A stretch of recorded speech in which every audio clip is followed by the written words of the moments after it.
നയാ പൈസയുടെ നികുതി ഭാരം ജനങ്ങളുടെ മേൽ അടിച്ചേൽപ്പിക്കാതെയാണ് ആത്മവിശ്വാസത്തോടുകൂടി ഈ ഗവൺമെന്റ് പോകുന്നത്. GST അടക്കമുള്ള വകുപ്പുകളെ ഞങ്ങൾ ആധുനികവൽക്കരിക്കും, റീസ്ട്രക്ചർ ചെയ്യും. ടാക്സ് അഡ്മിനിസ്ട്രേഷൻ ഞങ്ങൾ ടാക്സ് ഡ്രൈവ് നടത്തും, ചോർച്ച തടയും. ഒരുപാട് സാധനം കേരളത്തിൽ നിന്ന് പുറത്തു നിന്ന് വിൽക്കുകയാണ് സർ. വിൽക്കുന്നത് കൊണ്ട് എന്താ കുഴപ്പം? സംസ്ഥാനത്തിന്റെ വരുമാനം ചോരുകയാണ്. ജെനുവിൻ ടാക്സ് പെയർ ഒരു കട പൂട്ടി പോവുകയാണ്. തൈല് കൊണ്ടുവന്ന് പുറത്തുനിന്ന് വിൽക്കാണ്. കർണാടകത്തിൽ നിന്ന് തൈല് കൊണ്ടുവന്ന് വിൽക്കുമ്പോൾ B2Bയും B2Cയും ബിസിനസ്സും ബിസിനസ് ടു കസ്റ്റമറും കൊണ്ടുവന്ന് വിൽക്കുമ്പോൾ ഗവൺമെന്റിന്റെ നികുതി ചോർച്ചയല്ല, ഗവൺമെന്റിന് സ്ഥിരമായി നികുതി അടയ്ക്കുന്ന നിരവധി കടകൾ പൂട്ടിപ്പോവുകയാണ്. അതിന്റെ വിക്ടിം എന്ന് പറയുന്നത് ഗവൺമെന്റാണ്. അതൊന്നും ഈ ഗവൺമെന്റ് ഒരു കാരണവശാലും സമ്മതിക്കില്ല സർ. സർ, ഇവിടെ ചില കാര്യങ്ങൾ പറഞ്ഞു. SC/ST അലോക്കേഷൻ കുറവാണെന്ന് പറഞ്ഞു. സർ, കുറവുണ്ടായി. നേരത്തെ പറഞ്ഞല്ലോ 35,000 കോടി രൂപയുടെ പ്ലാൻ വെച്ചിട്ട് 20,000 അദ്ദേഹം പറഞ്ഞു, സമ്മതിച്ചു.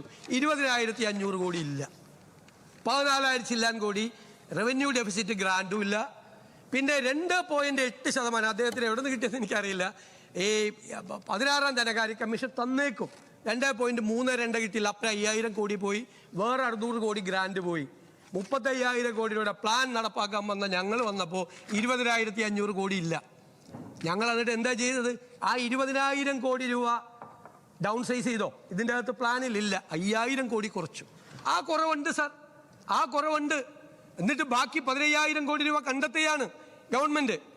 അപ്പോൾ ഞങ്ങൾ എന്ത് ചെയ്തു?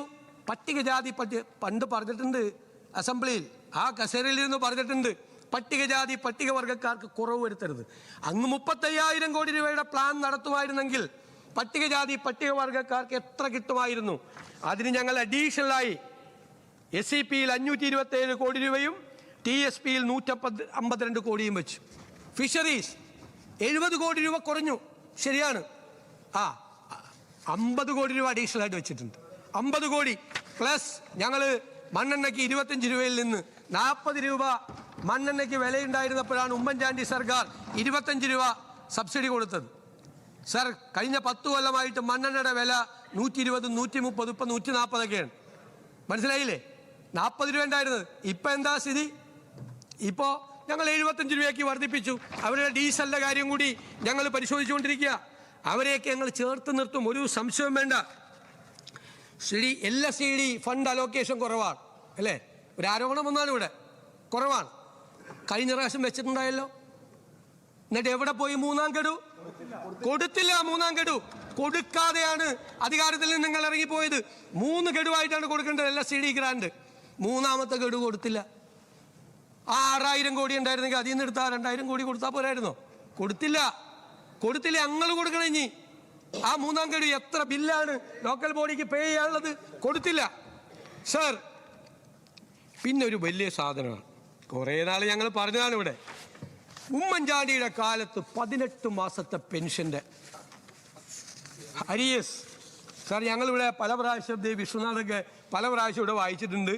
2016 കഴിഞ്ഞിട്ട് ശ്രീ തോമസ് ഐസക് അന്നത്തെ ധനകാര്യമന്ത്രി ഇറക്കിയ വൈറ്റ് പേപ്പർ, ആ വൈറ്റ് പേപ്പറിൽ കൃത്യമായിട്ട് പറയുന്നുണ്ട് സോഷ്യൽ സെക്യൂരിറ്റി പെൻഷൻ ആകെ കുറവ് ഒരു 3 മാസം കൊടുത്തില്ല. കാരണം ഭരണപരമായ നടപടിക്രമങ്ങൾ മാറുന്നതിൻ്റെ ഇടയിലായിരുന്നു അത് ചെയ്തത്. അതുകൊണ്ടാണെന്നും തോമസ് ഐസക് പറഞ്ഞിട്ടുണ്ട്. 806 കോടി രൂപയുടെ കുറവായിരുന്നു അന്ന് ഉണ്ടായിരുന്നത്. നിങ്ങളുടെ ഒരു കാലത്തും ഇത് വൈറ്റ് പേപ്പറിൽ പറഞ്ഞിരിക്കുന്ന നിങ്ങളുടെ ഒരു കളവ് 18 മാസം മുടങ്ങിയെന്ന് പറയാം. മാത്രമല്ല, നിങ്ങളുടെ കാലത്ത് നിങ്ങൾ മുടങ്ങിയിട്ടുണ്ട്. നേരത്തെ നിങ്ങളുടെ കാലത്ത് 4 മാസം ഇവിടെ പെൻഷൻ കുടിശ്ശിക ഉണ്ടായെന്ന് റൂൾ 300 പറഞ്ഞുകൊണ്ട് ബഹുമാനപ്പെട്ട അന്നത്തെ മുഖ്യമന്ത്രി ഇവിടെ നിന്ന് പറഞ്ഞതാണ് കുടിശ്ശിക തീർക്കുമെന്ന്. ഇനി ഇപ്പോഴത്തെ സ്ഥിതി എന്താ നിങ്ങൾക്കറിയോ? പെൻഷൻ KSSPL പെൻഷന് വേണ്ടി ഉണ്ടാക്കിയ എക്സ്ട്രാ ബഡ്ജറ്ററി മെക്കാനിസമാണ്. അവരുടെ കടം എത്ര എന്നറിയാം? കൊടുക്കാനുള്ളത് 17,175 കോടി. സർ, ഒരു മാസത്തിൽ ആവറേജ് കൊടുക്കേണ്ടത് 1,100 കോടി രൂപയുടെ പെൻഷനാണ്. 1,100 കോടിയുടെ പെൻഷൻ. ഈ 17,175 കോടി രൂപയുടെ കടം ഈ സർക്കാരിൻ്റെ തലയിലാണ്. അതായത് 16 മാസത്തെ ബാധ്യത, കഴിഞ്ഞ 16 മാസത്തെ ബാധ്യത തീർക്കേണ്ടത് ഈ സർക്കാരാണ്.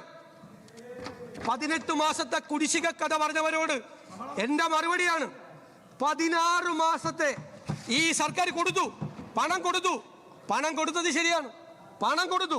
പക്ഷെ കടം മേടിച്ചാണ് കൊടുത്തത്. എന്നിട്ട് ഞങ്ങളോട് പറഞ്ഞേക്ക് ഈ കടം എടുത്തോളാൻ, നിങ്ങൾ വീട്ടിക്കോളാൻ, ഞങ്ങൾ വീട്ടിക്കോളാൻ.